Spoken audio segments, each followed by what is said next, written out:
Друже, зневірився ти у житті, давить нечисте сумління.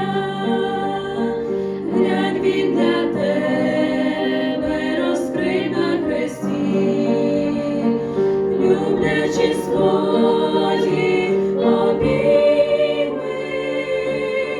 Глянь, він для тебе розкрив на хресті, люблячи свої обійми. Руки Христа піднімають вона, ставлять на камінь спасіння.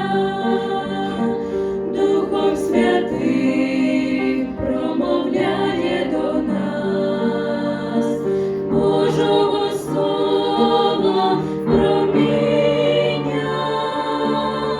Духом Святим промовляє до нас Божого Слова проміння.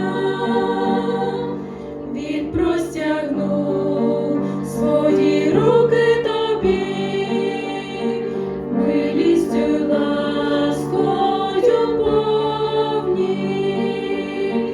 Друже мій, ти вже не стій в стороні, прийми цей заклик спасіння. Друже мій, ти вже не стій в стороні,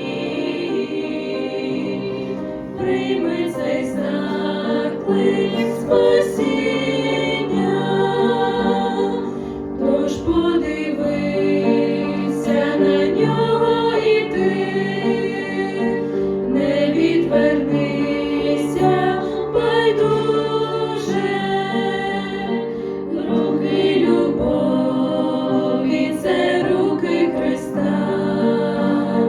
Друже, вставай, не вагайся. Руки любові